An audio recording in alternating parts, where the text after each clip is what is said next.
கர்த்தருடைய பரிசுத்த நாமத்திற்கு ஸ்தோத்திரம் உண்டாவதாக.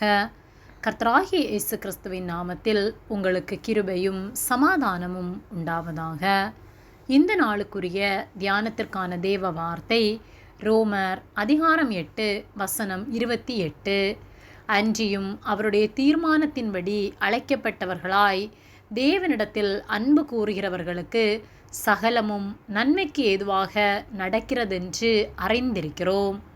பிரியமானவர்களே, கர்த்தராகிய இயேசு கிறிஸ்து நமக்காக இந்த உலகத்தில் வந்து இரத்தம் சிந்தி நம்மை தம்முடைய பிள்ளைகளாக தெரிந்து கொண்டு நம்மை அழைத்திருக்கிறார். அவருடைய அநாதி தீர்மானத்தின்படி அழைக்கப்பட்டவர்களாயிருக்கிற நாம் உண்மையாய் தேவனிடத்தில் அன்பு கூறுகிறோமா என்பதை சிந்தித்து பார்க்க வேண்டும். நம்மை தெரிந்தெடுத்த தேவன் நமக்கு வாக்குத்தத்தங்களை தந்து அதை சுதந்தரிக்கும்படியாக நம்மை அழைத்திருக்கிறார். அந்த வாக்குத்தத்தத்தை சுதந்தரித்து கொள்வதற்கு நாம் உண்மை உள்ளவர்களாக இருக்கின்றோமா என்பதை நாம் சிந்தித்து பார்க்க வேண்டும்.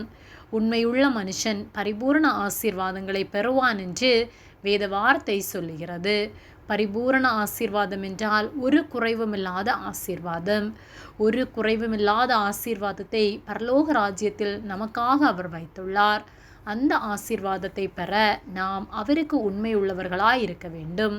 அவரை விசுவாசித்து ஏற்றுக்கொண்டு அவர் வார்த்தைகளின்படி நடந்து அவரை முழு இருதயத்தோடு அன்பு கூர்ந்து அவருக்கு உண்மையாய் நாம் இருப்போமானால் நம்முடைய வாழ்வை கர்த்தர் ஆசீர்வதிக்கிறவராய் இருக்கிறார்.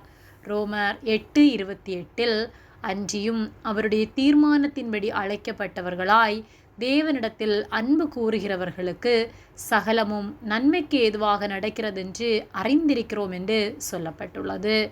அவரிடத்தில் அன்பு கூறுகிறவர்களுக்கு சகலமும் நன்மைக்கு ஏதுவாகவே நடக்கிறது. நம்முடைய வாழ்க்கையிலே நன்மைக்கு ஏதுவான காரியங்கள் நடக்க வேண்டுமானால் தேவனிடத்தில் அன்பு கூறுவோம். அவருக்கு உண்மை உள்ளவர்களாய் வாழ்வோம். அவரை தேடுகிறவர்களுக்கு ஒரு குறைவும் இல்லை. ஆகவே அவரை தேடி அவருக்கு உண்மையாய் நாம் வாழும்போது அவர் நம்மை ஆசீர்வதித்து நம்மை காத்து நடத்துவார்.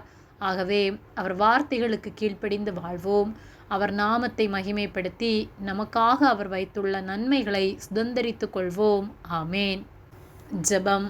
எங்களை அதிகமாக நேசித்து வழிநடத்தி வருகிற எங்கள் அன்பின் பரிசுத்த பிதாவே, இந்த நாளையும் நாங்கள் காணும்படியாக நீர் எங்களுக்கு ஜீவனை தந்து தயவு பாராட்டி எங்களை பாதுகாத்து பராமரிக்கிற உம்முடைய அன்பிற்காக நாங்கள் உமக்கு நன்றி செலுத்துகின்றோம்.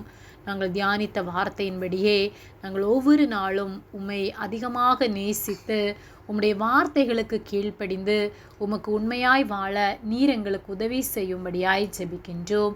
உம்முடைய கரம் எங்களோடு கூட இருந்து எங்களை நீதியின் வழியில் நடத்துவதற்காக நன்றி செலுத்துகின்றோம். எங்களை உம்முடைய கரத்திலே தாழ்த்துகின்றோம். இயேசுவின் நாமத்தில் ஜெபிக்கின்றோம் பிதாவே. ஆமேன். கர்த்தர் உங்களை ஆசீர்வதிப்பாராக.